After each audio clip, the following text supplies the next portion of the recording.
So, Bradley Beal got snubbed from the All-Star team this year. He's averaging 28.7 points per game, 4.5 rebounds per game, 6.4 assists per game on 45% shooting from the field, which are superstar numbers. I understand his team is fucking horrible right now, but at the same time, he got snubbed.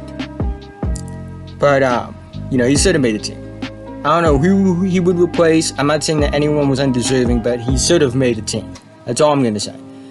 But this isn't even, in my opinion, his worst snub. His worst snub comes back in the 2016-2017 season.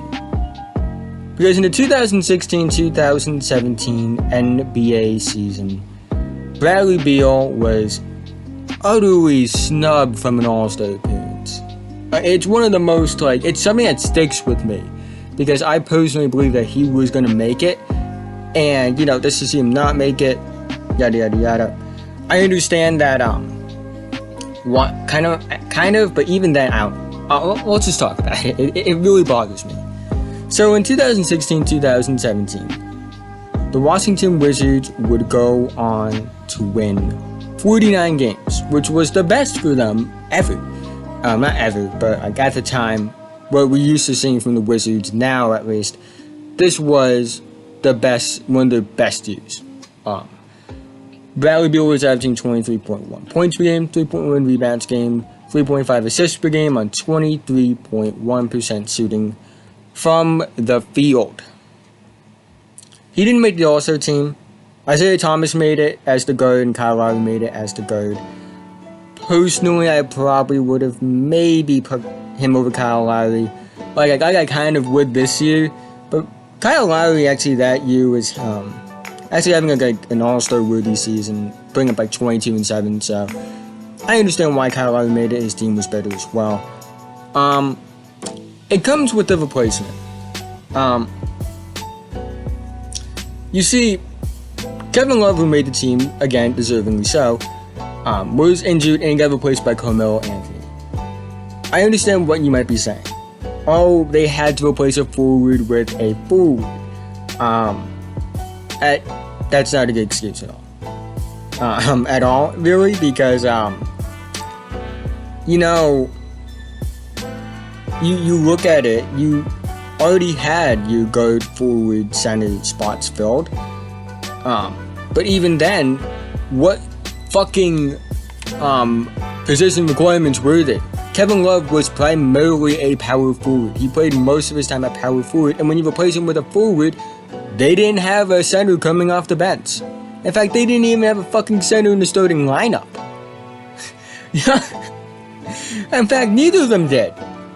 So, again, it didn't make sense to me why Bradley Beal didn't make it. I almost said Devin Booker, who was another snub.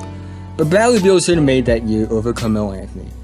First, look at the stats. Carmelo Anthony averaged 22.4 points a game, 5.9 rebounds per game, and 2.9 assists per game. Beal averaged 23.1 points per game, 3.1 rebounds per game, and 3.5 assists per game.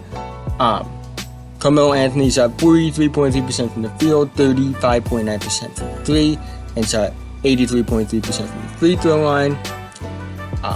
Bradley Beal shot 48.2% from the field, shot 40.0% from three, and shot 82.5% from the line. So, Carmelo Anthony obviously only better in rebounds per game and free throw percentage, and they're both like around the same amount of times. Now, let's look at the teams.